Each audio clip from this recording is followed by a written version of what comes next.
باب الدواء بألبان الإبل، اونٹ کے دودھ سے دوا کرنا، اس کا باب۔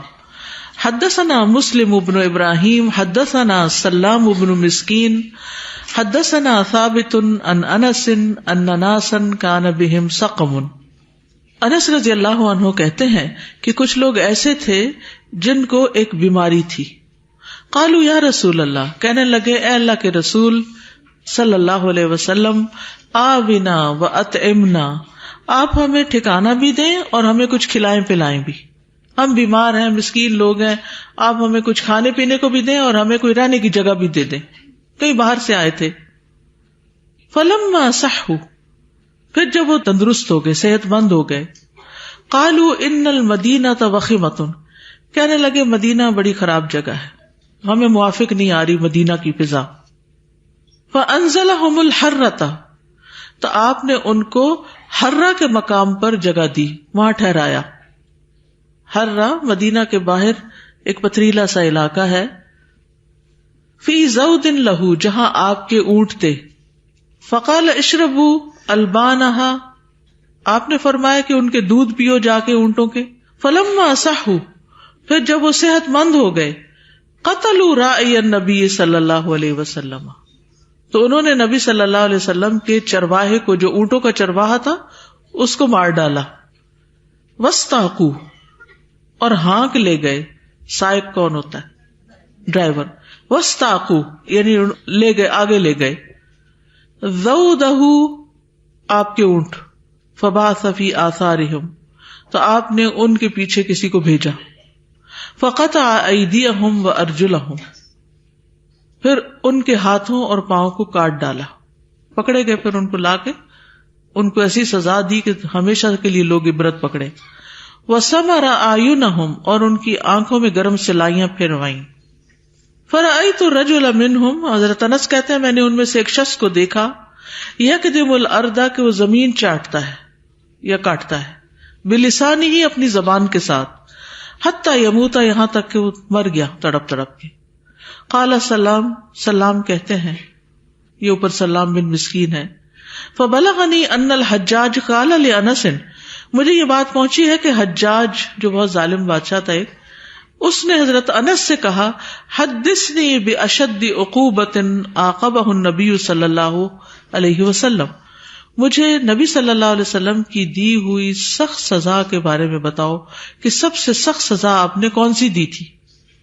فحدثہ، تو حضرت انس نے ان کو بتا دیا، بہذا، اس کے بارے میں، اور یہی بات بتائی۔ فبلغ الحسن، تو یہ بات حسن بصری کو پہنچی۔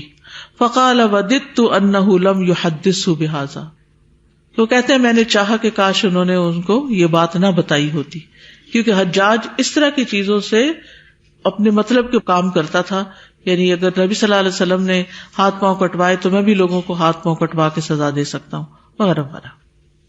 تو بنیادی طور پر اس حدیث سے یہ پتہ چلتا ہے کہ اونٹ کے دودھ سے علاج کیا جا سکتا ہے، خاص طور پر پیٹ کے امراض میں، جگر کے امراض میں۔ اس کے لیے طبیب جو ہوتے ہیں وہ اونٹنی کا دودھ تجویز کرتے ہیں، کیونکہ اس سے آنتوں کے اندر جو فاسد مادہ ہوتا ہے وہ نکل کر پیٹ اپنے اعتدال پہ آ جاتا ہے، جن کا بڑھا ہوا پیٹ ہوتا ہے۔ تو وہ جو آئے تھے نبی صلی اللہ علیہ وسلم کے پاس باہر سے لوگ، ان کو بھی کچھ اسی قسم کی بیماری لاحق تھی، مدینہ میں رہتے ہوئے ان کے پیٹ بڑھ گئے، تو آپ نے انہیں اونٹوں کے باڑے میں بھیج دیا اور اونٹنیوں کا دودھ پینے کی تلقین کی۔